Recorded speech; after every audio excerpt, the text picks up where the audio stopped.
qendror I lajmeve këtu në Radio Televizionin Ora News, titulli kryesor.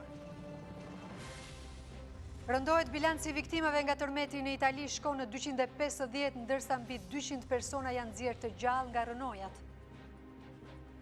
Ushtria dhe zjarfikësit orë të tëra luftë me flakët në Shëngjin, arestohet autori 63 vjeçari I vuri flakën malit për të hapur kullota. Petrit Vasili deklaron për Ora News se cili do ministër që nuk impenjohet për të kryer detyrën, duhet hap rrugën. Partia Demokratike ka dhënë shenjat e para se mund të dërgojë në gjykatën kushtetuese ligjin për rivlerësimin e gjyqtarëve dhe prokurorëve. Shorti I fazës së grupeve të Champions League ka vënë sërish përballë si kundërshtar vëllezërit Granit dhe Taulant Xhaka. Çdo orë që kalon e rëndon bilancin e viktimave që shkaktoi tërmeti në Itali, ka shkuar në 250 numri të vdekurve dhe mbi 360 të plagosurit. E në këtë mes apokalipsi për Italinë ka edhe mrekulli. Edhe pse orë të tëra në ngërmadha, ekipet e kërkim shpëtimit kanë nxjerrë të gjallë mbi 200 persona.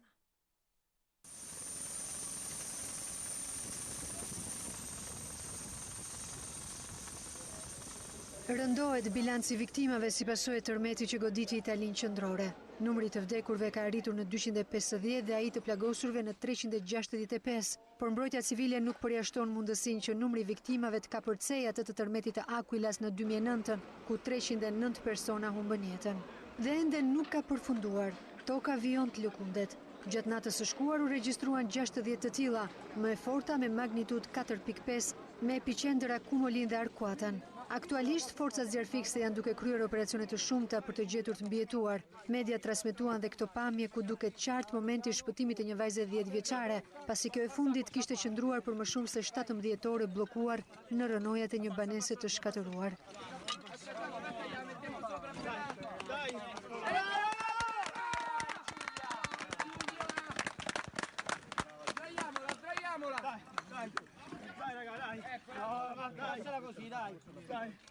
Zyrtarët raportojnë se afro 4300 forca janë të angazhuara në operacione kërkim shpëtimi, por theksojnë se shpresat për të gjetur të mbijetuar paksohen pas çdo minute që kalon. Ministria e Shëndetësisë lajmëroi se një pjesë e konsiderueshme e personave që kanë humbur jetën janë fëmijë, por nuk kanë dhënë ende detaje të sakta. Situata më e vështirë paraqitet në komunat Amatrice dhe Akumoli.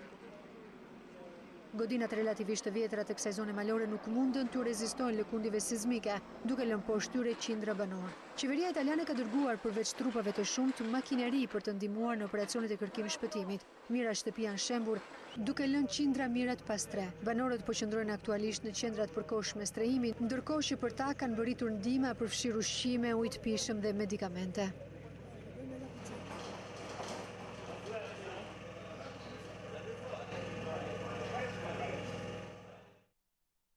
Familja Erion Toros nga Roskoveci Fieri që humbi jetën në Amatrice për shkak të tërmetit ka hapur dyert e mortit. Familjarët bëjnë apel që shteti t'i ndihmojë që trupi 29 vjeçarit të sillet sa më parë në vendlindje për t'i bërë nderimet e fundit. Drama e kësaj familje është edhe më e madhe pasi bashkëshortja e Erionit ka humbur të dyja këmbët, ndërsa vajza e madhe ka dëmtuar krahun.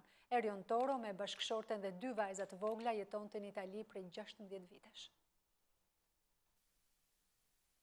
Dhimbja dhe zia ka pllakosur familjen e Erion Toros, 29 vjeçari I cili humbi jetën nga tërmeti një ditë më parë në Italinë qendrore. Kamera Ora News ka qenë në fshatin Kurjan të Fierit, aty ku familjarët e Erionit tashmë kanë hapur dyert e mortit në pritje të mbërritjes së trupit të tij. Me dhimbje dhe lot në sy, familjarët e tij kanë bërë apel ndaj shtetit që trupi I Erionit të kthehet sa më shpejt në vendlindje, në mënyrë që të kryhet edhe ceremonia martore. Erdhi puna që thanë të troshpës. Kush ja u tha? Daja I çunit edhe Bajanov, I vllajt. Mos mani shpresa Erionin ala. Domethënë si mendje, domethënë shteti tim që të na afrojë sa më shpejt. Na heqin këtë dhimbje sa më. Të bëhen procedura. Procedura domethënë të shpejtohen procedura dhe të dhimbjen e vet na ikin sa më shpejt. Edhe një tutë me momentin që ndodhi ngjarja, Erioni ka qenë në shtëpi. Në shtëpi. Po me gjithë familje.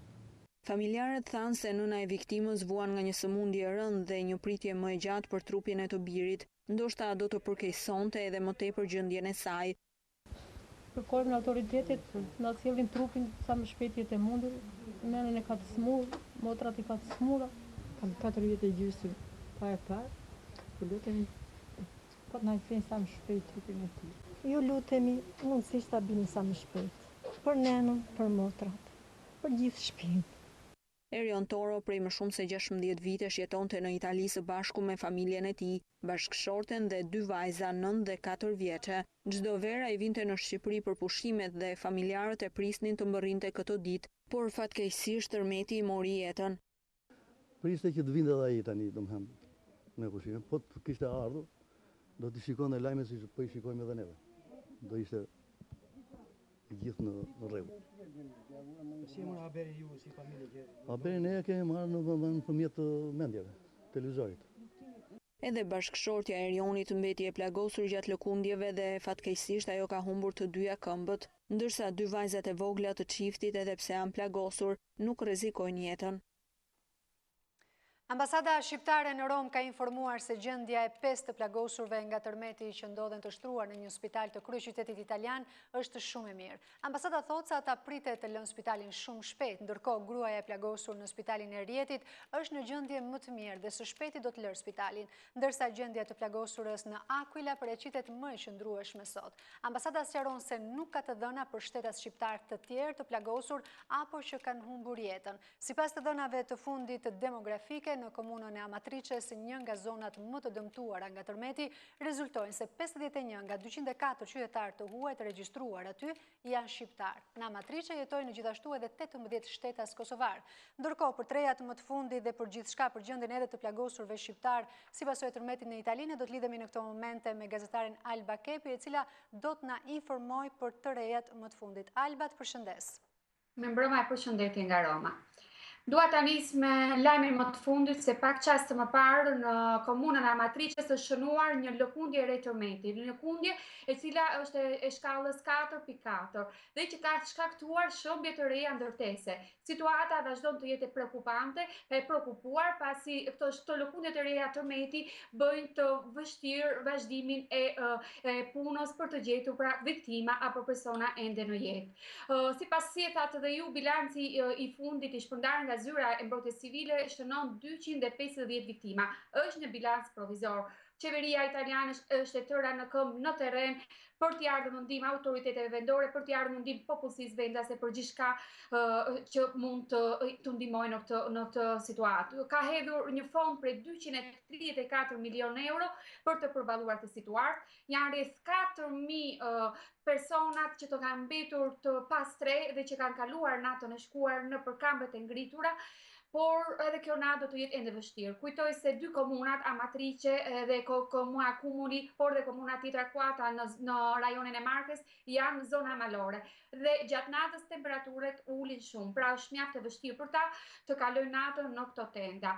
Përsa i përket qytetarëve shqiptarë, shtetasve shqiptarë të cilët jetojnë në komunën Amatrice dhe që janë të plagosur, unë kam vizituar sot, kam qenë personalisht në spitalin Gjemeli të Romës, nuk kam mundur t'i vizitoj personalisht të plagosurit, për arsye se lejohet protokolli i spitalit lejon vetëm të afërmit familjarët e tyre, por në kontaktin me zyrën e shtypit të këtij spitali kam mundur të verifikoj se janë 19 të plagosur nga komuna Amatrices që janë transferuar nga Rjeti në spitalin e Romës dhe 5 prej tyre janë pra shtetasit shqiptar. Nuk ndodhen të shtruar në ndonjë repart, janë në repartin e prontos soccorsos, gjë që është një lajm i mirë, gjë që thotë se janë nën vëzhgim dhe nuk paraqesin shqetësime të veçanta. Përsa i përket spitalit të Rjetit, edhe aty e kam kontaktuar në mënyrë të mahan të telefonit dhe më kanë informuar se gjendja e shtetases shqiptare vazhdon në përmirësim dhe pritet ashtu siç e konfirmuat dhe ju, pritet pra të jetë e lirë. Situata këtu vazhdon të preokupuar përsa i përket gjendjes psikologjike të popullsisë italiane është mjaft e rëndë, janë të goditur nga një tragjedi e tillë natyrore, por dhe polemikat nuk kanë munguar. Sot gjatë gjithë ditës janë autoritetet vendore, kryetarët e bashkisë, të cilët hedhin fajin për ndërtuesit, për ndërtesat të cilat janë ndërtuar pa një kriter për përballimin e një rreziku sismik. Kujtojmë se këto zona janë zona me rrezik të lartë sismologjik. Ajo çka dua të them tjetër është Instituti i Studimeve të Sismologjisë kanë konfirmuar që prej natës së shkuar kur ndodhi goditja e parë e tërmetit dhe deri në tani janë shënuar mbi 400 lëkundje tërmeti të shkallës nga 2 deri në 4. Alba, një ndër çështjet kryesore është në fakt edhe bilanci tragjik, ndërkohë që mediat italiane të paktën sot kanë hedhur idenë se numri mund të rritet dhe mund të kapërcej numrin e viktimave të tërmetit të Akuilas që shënoi në 2009 309 viktima. Ju jeni aty dhe ndiqni nga afër gjitha këto informacione. Ka një shans që numri të rritet ende nga 250 siç është në këto momente? Rritet se mund të rritet pasi janë vetë banorët e zonave të cilët nuk gjejnë bashkë qytetarët e tyre apo nuk gjejnë të afërmit e tyre. Ka dhe një, si të thuash, vështirësi për sa i përket komunikimit që e kam ndjekur dhe personalisht edhe për të komunikuar për emrat e shtetatëve shqiptar. Ekziston një listë dorë në çdo spital, një listë e hartuar me dorë, dhe aty është mjaft e vështirë të gjesh të afërmit. Shumë prej të pacientëve transportohen nga një spital në tjetrin dhe kjo krijon pak konfuzion për sa i përket shifrave eksakte. Prandaj gjithmonë në ato boletinet që lëshon Departamenti i Mbrojtjes Civile shënohet boletin apo një bilanc provizor. Ne shpresojmë që numri viktimave mos të rritet. Shpresojmë që ashtu siç qem mrekullia ditës sotme që u nxjerr gjallë një vajzë 5 vjeçare, një vajzë 10 vjeçare, apo ashtu siç u takova një çift të moshuarish në spitalin e Rjetit që kishin qenë 5 orë në ngërmadat e shtëpisë së tyre dhe ka shpëtuar të gjallë me vetëm me disa dëmtime të lehta në trup.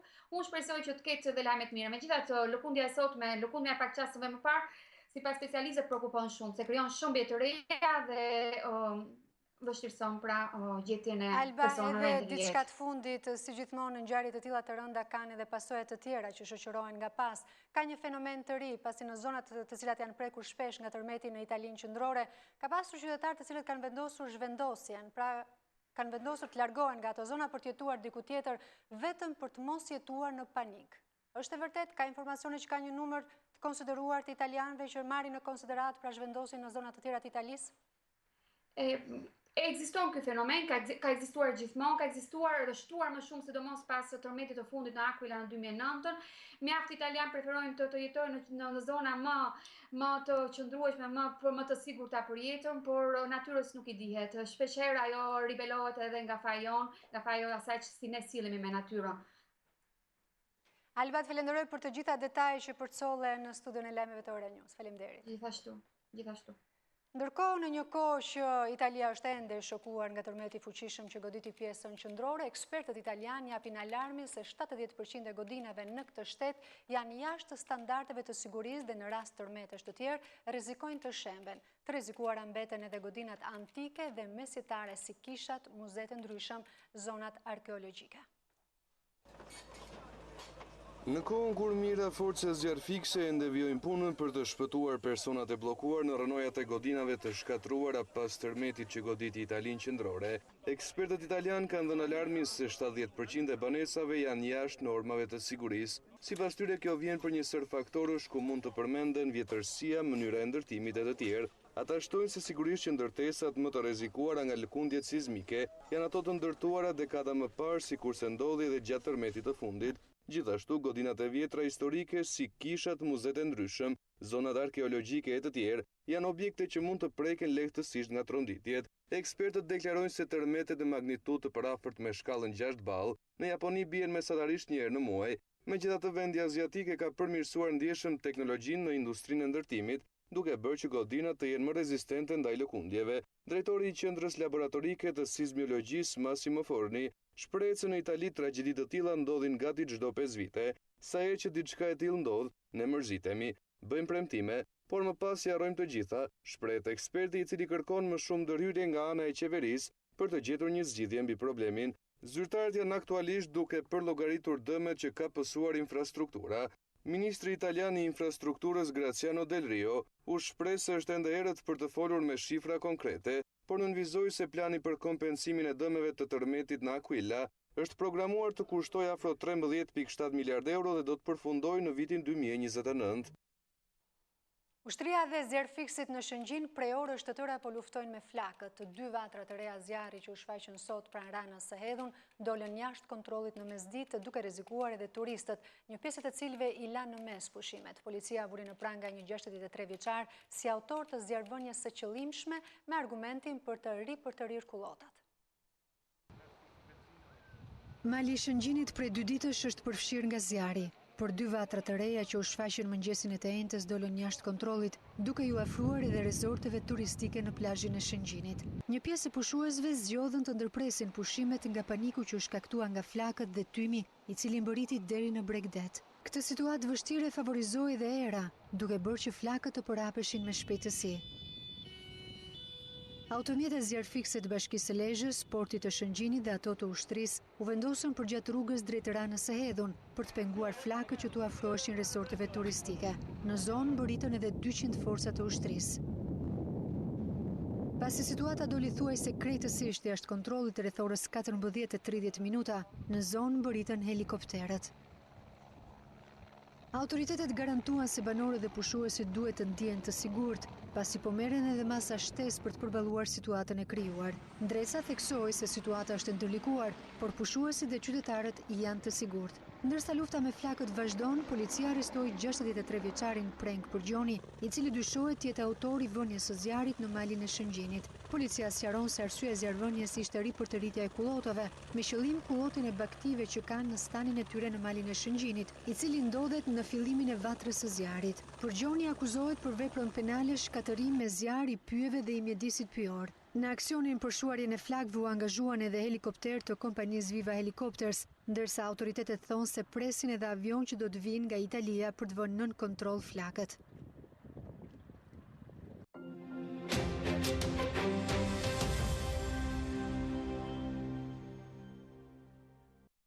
Kreu i grupit të LSI-s Petrit Vasili në një intervistë telefonike për Ora News thotë se ndryshimet në qeveri janë atributi kryeministrit, por deklaron se kush nuk bën punën duhet të hap rrugën për dikë tjetër më të aftë. Për ligjin për rivlerësimin e gjyqtarëve, Vasili thotë se deri më 30 gusht, kur do të zhvillohet seanca parlamentare, ka kohë dhe mundësi për të gjetur konsensusi. Edhe pse Lëvizja Socialiste për Integrim dhe Partia Socialiste bashkuan votat në komisionin e posaçëm të reformës në drejtësi për ligjin e rivlerësimit të gjyqtarëve dhe prokurorëve, majoranca duket se ka lënë të hapur rrugën e konsensusit me Partinë Demokratike për çdo propozim të Selis Blu, por më parë duhet marrin miratimin e ekspertëve ndërkombëtar. Në intervistë telefonike për Ora News, kryetari i grupit parlamentar të LSI-s Petrit Vasili tha se koha është mjaftueshme deri në datën 30 gusht, kur është përcaktuar të mbahet seanca jashtëzakonshme plenare. E gjithë koha në dispozicion deri në datë 30 është një kohë e çmuar dhe dobishme për të parafruar gjithmonë më shumë qëndrimet që nuk më duken absolutisht të largëta. Besoj që ka hapësirë dhe kohë dhe mundësi për reflektime për të arritur në një miratim konsensual i cili do ishte i dobishëm për të vazhduar në atë frym që reforma ka filluar që mas miratimit në mesnatën e 22 korrikut. Vasili mohoi që mes LSI-s dhe PS-s të ketë pasur ngërç sa i përket qëndrimeve të palëve mbi reformën në drejtësi. Mund të konfirmoj që vazhdojmë kemi një në përgjithshmëri për reformën, kurse ngërçi nuk e kam parë gjikundi, është një atribut që po ale juve të mediave të administroni ju. Ne nuk kemi pasur ngërç, kemi pasur koherent dhe vazhdojmë kemi koherent. Ndërkohë, kur bëhet fjalë për ndryshime në qeveri, Vasili qëndron parimit se gjithsecili që nuk kryen detyrat në bazë të ligjit duhet të zvendësohet. Kur dikush i mungon impenjimit apo se zgjedh për detyrë, nuk ka për këtë moment elektoral apo para elektoral, ai njeriu duhet patjetër të lëvizë sepse duhet të hap rrugën dikujt i cili përfaqëson LSI-n dhe politikën e vendit apo përgjithësinë e atij pozicioni zyrtar në më të mirën e vet. Gjithsesi, edhe në këtë pikë kreu i grupit parlamentar të LSI-s thotë se është kryeministri ai që vendos për çdo ndryshim. Ligji për rivlerësimin e gjyqtarëve dhe prokurorëve ka shumë gjasa të përfundojë në gjykatë kushtetuese pas miratimit duke sjell pasoja të rënda sa i përket afateve të ngritjes së institucioneve të reja dhe për pasojë zbatimit të reformës në drejtësi. Partia Demokratike ka dhënë shenjat e para se mund të atakojë atë në gjykatë duke sjell edhe argumentat se pse ky draft që u miratua pa votat e saj në tërësi në Komisionin e Reformës është antikushtetues. Por të pakënaqur janë edhe dy gjyqtarët, të cilët thonë se ndihen të diskriminuar dhe se po hartojnë një dokument të plot vërejtjesh për Komisionin Parlamentar. Ligji për rivlerësimin e gjyqtarëve dhe prokurorëve i miratuar një ditë më parë në mënyrë të njëanshme në Komisionin e Posaçëm Parlamentar dhe që pritet në të njëjtën mënyrë të kalojë edhe në seancën e jashtëzakonshme të 30 gushtit, rrezikon të kthehet në nul që do të mbaj pezull implementimin e reformës në drejtësi. Çdo instrument i nevojshëm për të garantuar që ky ligj përputhet dhe nuk shmanget nga vullneti konsensual i 22 korrikut, çdo hap i nevojshëm do të ndërmerret. Ajo që mund t'ju themi është që ky ligj sot devijon rënd nga kushtetuta e miratuar me datën 22 korrik. Ky paralajmërim i qartë për mazhorancën erdhi nga nënkryetari i Komisionit të Posaçëm të Reformës në Drejtësi Oerd Blukbashi, por opozita ende nuk ka një vendim zyrtar nëse këtë deklarat do ta materializojë me padi konkrete. Por duket se me këtë ligj, përveç opozitës, nuk pajtohen edhe gjyqtarët, të cilët sipas burimeve disa pjesë të tij cilësojnë diskriminuese, ndërsa mësohet se po përgatisin dhe vërejtjet konkrete me shkrim për t'ia drejtuar Komisionit të Posaçëm për Reformën në Drejtësi. Por më e qartë se gjyqtarët në këtë moment është opozita, e cila ka renditur pas një vëzhgimi sipërfaqësor dhe jo pas një analize të detajuar, edhe pjesët që siç thot ajo bien ndesh me kushtetutën. Burimet pranë Selis Blu i thanë Ora News se roli aktiv në ligj i Inspektoratit të Lartë të Deklarimit dhe Kontrollit të Pasurive dhe Drejtorisë së Sigurisë së Informacionit të Klasifikuar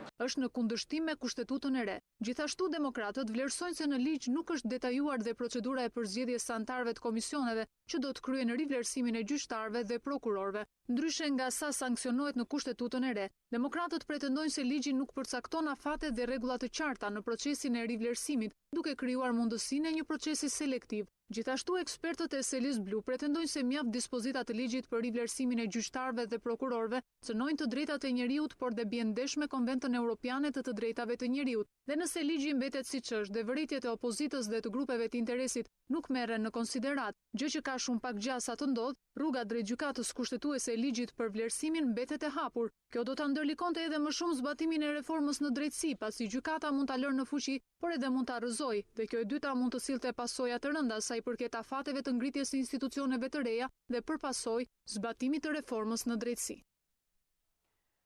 Lufta ndaj ekstremizmit, krimit të organizuar dhe korrupsionit janë çështjet thelbësore që ambasadori i ri britanik Duncan Norman do t'i adresojë qeverisë shqiptare. Norman doli në një konferencë për mediat me rastin e marrjes së detyrës, ndërsa apeloi politikës shqiptare që të mos vonojë implementimin e reformës në drejtësi. Duncan Norman është ambasadori i ri britanik që do të shërbejë në vendin ton, i cili e nisi punën me shqiptarët në gjuhën shqipe. Më vjen shumë mirë të shoh sa ka përparuar Shqipëria. Lufta ndaj ekstremizmit, krimit të organizuar dhe korrupsionit janë direktivat e Britanisë së Madhe, për të cilat ambasadori Norman angazhohet se do të punojë ngushtë me qeverinë shqiptare. Pres me padurim të punoj me qeverinë shqiptare në luftën kundër ekstremizmit. Kjo çështje fatkeqësisht prek shumë vende në botë, por Shqipëria ka një shembull të mirë për të dhënë. Ndoshta sfida më e madhe mbi të cilat është lufta ndaj krimit të organizuar. Për fat të keq, Mbretëria e Bashkuar është prekur nga grupet të krimit të organizuar në një sër fushash, si tregtia e narkotikëve, emigrimi i palishëm apo kontrabandat. Ky do të jetë edhe fokusi i bisedimeve të mia të para me qeverinë këtu. Shefi i diplomacisë britanike në vendin tonë vlerësoi miratimin e reformës në drejtësi, ndërsa apeloi për zbatimin e saj. Miratimi i ndryshimeve kushtetuese ishte një moment mjaft i rëndësishëm për Shqipërinë, por më rëndësishme mbetet plotësimi i kuadrit ligjor dhe implementimi i saj. Ambasadori britanik garantoi se dalja e vendit të tij nga Bashkimi Evropian nuk do të dëmtojë marrëdhëniet politike dhe ekonomike me vendet europiane, përfshirë Shqipërinë. Edhe pse po largohemi nga Bashkimi Evropian, nuk po largohemi nga Europa. Pasi themi larguar nga Unioni, do kemi marrëdhënie të ngushta ekonomike dhe politike me shtetet e Bashkimit Evropian. Edhe do të kemi marrëdhënie të ngushta me Shqipërinë, si jo antar të Bashkimit Evropian, por dhe si antare. Duncan Norman ka punuar në Shqipëri në vitin 1993 dhe sot, pas 23 vitesh, rikthehet si shefi i diplomacisë britanike në vendin tonë. Ai vlerëson se dy vendet kanë një marrëdhënie të konsoliduar, e cila një zhvillime të rëndësishme ndër vite. Inspektorati Kombëtar i Mbrojtjes së Territorit ka shembur me shpërthim të kontrolluar një objekt me 3 kulla për të vijuar me zbatimin e projektit të zgjatimit të bulevardit të ri të Tiranës. Për shpërthimin u vendosën 10 kg lëndë eksplozive. Drejtoria e IKMT-s Dëllëndyshe Bici tha se shembja u bë sipas parashikimeve dhe se për rrëzimin e plotë të objektit do të punohet me ndërhyrje të tjera. Ky ka qenë momenti kur Inspektorati Kombëtar i Mbrojtjes së Territorit përmes një shpërthimi të komanduar ka shembur një ish depozit çimentoje në zonën pranisht stacionit të trenit për të vijuar me projektin e zgjatimit të bulevardit të Tiranës. Për rrëzimin e objektit me 3 kulla u vendosën 10 kg lëndë shpërthyese C4. Drejtoria e Inspektoratit Kombëtar të Mbrojtjes së Territorit, Dallon Dyshebici, ka se ndërhyrja u bë sipas parashikimit dhe rrëzimi plot i objektit do të bëhet përmes metodave të tjera. Rënja e objektit u bë ashtu siç ishte planifikuar, kjo për shkak të përmbajtjes së cilësisë së betonit dhe të hekurit që përmbante objekti, gjithashtu dhe për shkak të lartësisht. Ishte planifikuar nga specialistët xhenjo të Ministrisë së Mbrojtjes dhe specialistët e IKMT-s që të vendoseshe lënda plasëse eksplozivi vetëm në këmbët e objektit dhe më pas të rrëzoheshe ashtu siç po rrëzohet tani nëpërmjet fadromave. Kjo për shkak se në qoftë se do ishte vendosur eksploziv në të gjithë objektin, objekti vetëm se do futeshe në tokë dhe nuk do rrëzoheshe. Por a do të ketë objekte të tjera që do të shemben për të lejuar ndërtimin e bulevardit të ri të Tiranës? Ne do jemi në krah të Bashkisë të Tiranës dhe të gjitha bashkive të territorit të Republikës së Shqipërisë, që do kenë nevojë për një ndihmë më të specializuar, siç janë specialistët dhe mjetet e rënda të IKMT-s. Nga shpërthimi i komanduar nuk ka pasur dëmtime të banesave përreth zonës. Një grup prej 40 mujahedinësh pjesë e opozitës iraniane nga kampi Liria në Irak kanë bëritur mbrëmjen e të mërkurës në Shqipëri nëpërmjet aeroportit të Rinasit. Ndërkohë mediat iraniane raportojnë se në Shqipëri pritet të mbërinë edhe 100 aktivistë të organizatës popullore të mujahedinëve së bashku me liderin e tyre Masud Rajev. Një grup tjetër mujahedinësh kanë mbërritur mbrëmjen e së mërkurës për t'u streuar në Shqipëri. Burimet Ora News konfirmojnë se janë rreth 40 persona të cilët janë bashkuar pjesës tjetër të mujahedinëve që kanë nisur të strehojnë në Shqipëri që nga janari i vitit të kaluar, sipas marrëveshjes së qeverisë shqiptare dhe asaj amerikane për strehimin e këtij grupi opozitar iranian. Ata akomodohen në zona të ndryshme të kryeqytetit në banesa të zgjedhura nga organizata UNHCR, e cila merret me strehimin dhe akomodimin e tyre. Burime nga Ministria e Brendshme, megjithse konfirmojnë mbërritjen e anëtarëve të këtij grupi në Shqipëri, nuk bëjnë me dije detaje të hollësishme për numrin e saktë të tyre si dhe vendet e tjera të akomodimit për shkak të statusit të tyre si komunitet i mbrojtur. Ndërkohë Agjencia Iraniane e Lajmeve ka bërë të ditur se në Shqipëri pritet të vinë mbi 100 aktivistë të organizatës popullore, së bashku me liderin e tyre Masud Rajavi. Sipas agjencisë iraniane, ardhja e tyre do të bëhet me një avion amerikan pasagjerësh, i planifikuar për të mos patur në bord pasagjerë të tjerë.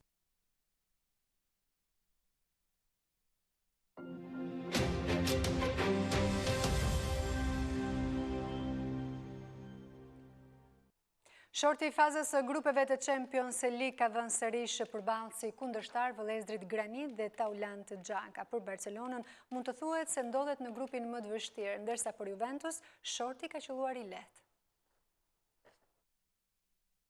Sërish vëllezërit Xhaka përballë njëri tjetrit, nuk është Shqipëri-Zvicër, por kompeticioni më i rëndësishëm i klubeve në planet. Gjithashtu trajneri Besnik Hasi me Legion e Varshavës ndodhet në një grup të hekurt. Kapriçot e goglave kanë ofruar sfide interesante dhe surpriza të shumta për 32 ekipet pjesëmarrëse në Champions League. Ndërkohë situata për LSI Dysajn duket më e qetë, sepse Napoli do të ndeshet me Benficën, Dinamon e Kievit dhe Beshiktashin. Por një sfidë që nuk duhet humbur është Arsenali i Granit Xhakës, i cili do të përballet me Bazelin e Taulant Xhakës. Dy vëllezërit Xhaka do të kenë edhe kundërshtar të tjerë, Paris Saint-Germain dhe Ludogorets. Grupet pjesëmarrëse në Champions League janë këto: Grupi A, Paris Saint-Germain, Arsenal, Basel dhe kampionët e Bullgarisë, Ludogorets. Grupi B, Benfica, Napoli, Dinamo Kiev dhe Beşiktaş i Turqisë. Ndërkohë që në grupin C gjenden Barcelona, Manchester City, Borussia Mönchengladbach dhe Celtic. Ndërkohë në grupin D janë vënë përballë skuadrat e Bayern Munich, Atletico Madrid, PSV Eindhoven dhe Rostov, Rusi.